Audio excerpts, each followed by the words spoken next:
Entre janeiro do ano passado e julho de 2014, o valor da carne bovina subiu cerca de 50%. Um dos fatores que mais influenciaram este crescimento foi a exportação do produto. E nós vamos saber se essa tendência de elevação no valor do churrasco continua. Dona Lúcia fez as contas e percebeu a diferença nas notas fiscais. A carne de costela, uma das preferidas, passou a custar caro. Passou de R$ 8,90 para R$ 15,98. Foi um aumento de mais de 50% no preço da carne bovina entre janeiro de 2013 e junho de 2014. E de janeiro a outubro deste ano, o percentual ficou em 16,5%. Ou seja, 5 vezes mais alto que a inflação. Alguns dos fatores que levaram a este aumento estão no campo. A plantação de soja, que tem retorno financeiro mais rápido, roubou o espaço da pecuária. E muitas fêmeas que ainda poderiam reproduzir foram abatidas. A pecuária te dá R$ 100 por hectare. A soja te deixa R$ 700, contrário, R$ 100, R$ 700 por hectare. Então os pecuaristas fazem um cálculo, não vale a pena. Há também outros fatores, como a exportação.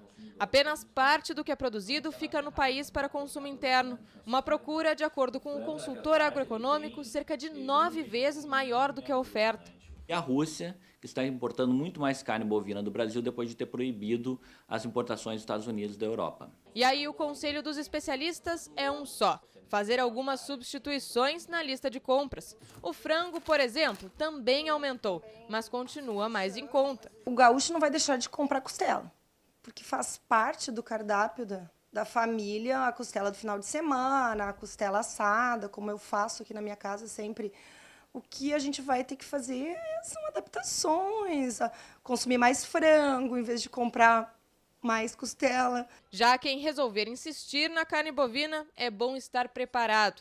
O preço deve aumentar mais ainda. Em 24 meses, a previsão é de 37% de acréscimo no preço. Vai aumentar mais o preço, porque aí não tem, a escassez realmente é grande. Por quanto vocês vendem o quilo hoje? Nós estamos vendendo a 4,40, 4,30, 4,40 o boi. E a vaca 13,90 e a R$ 4,00 o quilo. Pode chegar a quanto, senhor imagina? Eu acho que a vaca vai chegar a 4,50 e o boi deve chegar a R$ 5,00 o quilo. Nós estamos vendo um recorde e que realmente não está ainda no seu ápice. Provavelmente nós vamos chegar em dezembro e ter o churrasco mais caro da história no Natal de 2014. As prefeituras do Rio Grande do Sul ganharam mais autonomia na área do licenciamento ambiental. As novas competências municipais entraram em vigor no início do mês, com a publicação no Diário Oficial do Estado de uma redefinição da lista de atividades de impacto local. A medida traz agilidade para a instalação de novos empreendimentos. No campo, a irrigação é beneficiada com a construção de açudes e barragens, por exemplo. Para falar sobre a agilidade na concessão de licenças ambientais para projetos urbanos e rurais, Andréia Ensweiler, presidente do Conselho dos Dirigentes Municipais de Meio Ambiente da FAMURS. Bom dia, Andréia. Bom dia.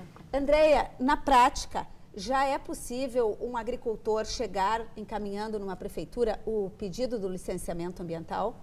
Sim, na realidade os novos licenciamentos, o empreendedor já pode chegar até a prefeitura e solicitar o seu processo administrativo para efetivação das licenças ambientais. Desde o dia 3 de outubro, quando foi publicada a resolução 288 de 2014, o empreendedor já pode fazer essa solicitação junto às prefeituras, desde que são atividades novas. Pois se ele já fez na FEPAM, ele tem que tirar da FEPAM, daí como que funciona? Ele vai ter que verificar junto ao órgão ambiental da cidade onde ele está localizado para verificar se a tipologia a qual ele se enquadra, ou seja, irrigação, suinocultura, pecuária, toda a parte da agricultura, se enquadra-se no aumento de porte ou de novas tipologias que foram definidas pela resolução.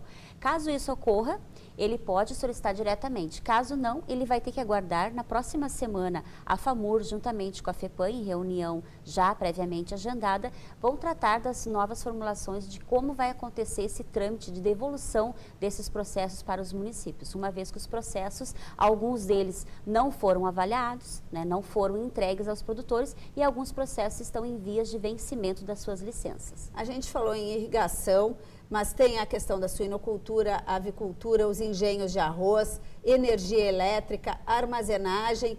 todas essas atividades podem agora, inclusive tem uma possibilidade de ampliar na questão dos engenhos de arroz, a área coberta e encaminhar via as prefeituras. Exatamente. Na realidade, algumas tipologias tiveram seu aumento de porte muito significante para os agricultores, como, por exemplo, alguns de secagem, onde anteriormente poderia-se ter 250 metros quadrados, hoje passou para 10 mil metros quadrados. Então, muitas dessas ações que hoje, anteriormente eram FEPAM, vai passar ao município. Então, a possibilidade do empreendedor solicitar isso no município vai ser efetiva a partir de agora, gerando agilidade nos processos, fazendo com que o agricultor não tenha percas, o que acontecia, e não precisasse aguardar por tanto tempo determinados licenciamentos junto ao órgão estadual competente. Mas não muda nenhum item das exigências que ele tinha que cumprir. Não vai haver um relaxamento, por exemplo, na questão ambiental, porque passa da FEPAM para as prefeituras. A lei vai continuar sendo a mesma. Não, a lei que rege os licenciamentos ambientais, todas as tipologias,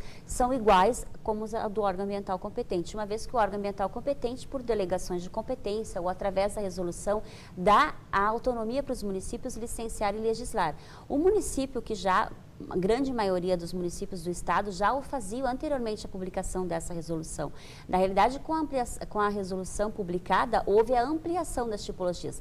O município já estava adequado, já possuía um grupo técnico qualificado e com as novas adequações vão ter que se adequar relacionadas à legislação. Todavia, as exigências serão as mesmas, uma vez que se o empreendedor não cumprir as exigências, o próprio município pode ser penalizado posteriormente por relaxar ou fazer uma licença precária, por exemplo, que não é o caso. E facilita o fato do empreendimento ser no município e a licença ser da prefeitura, que já há um conhecimento daquela atividade, às vezes até daquela propriedade, do produtor, para fazer esse meio de campo entre o técnico e o proprietário, o agricultor que está encaminhando o pedido?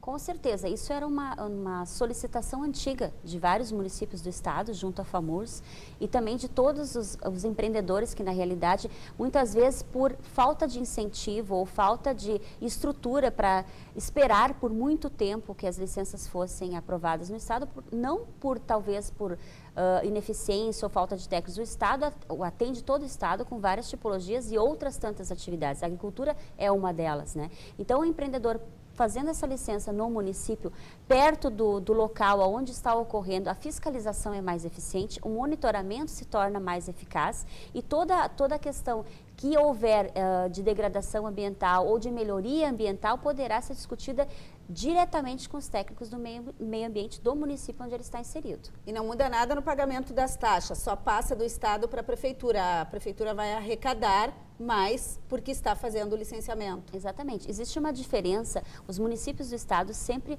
optaram por fazerem taxas menos onerosas do que o órgão estadual. Por quê? Uma vez que as taxas ambientais do município, elas são menores, um curto período. O estado geralmente tem 4, 8 anos, ou de acordo com o cronograma de obras. Nos municípios, em geral, os municípios dão de 1 a 2 anos para suas licenças. E vai renovando e aí paga quando renova. Exatamente, vai renovando e paga quando renova. Por isso as taxas no município geralmente são inferiores à taxa do órgão estadual.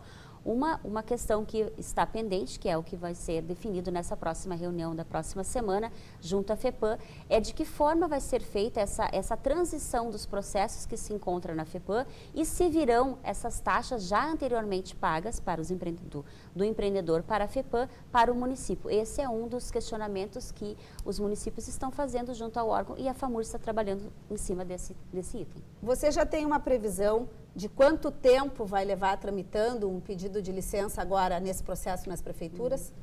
Bom, a maioria das prefeituras possui seu grupo técnico e muitas vão ampliar os seus grupos técnicos e posteriormente vão firmar convênios, vão promover a questão ambiental através de consórcios. Cada prefeitura vai definir de acordo com a nova demanda que vai ser dada a eles delegada, né? De que forma eles podem fazer isso? Eles podem fazer isso através de consórcios ou de parcerias entre si, para que eles possam agilizar esses processos. Vocês têm uma ideia, assim, de quanto tempo pode ser, já a partir de agora, na largada, talvez seja um pouquinho mais lento, mas dá para arriscar, assim, quanto tempo o agricultor vai esperar encaminhando o projeto?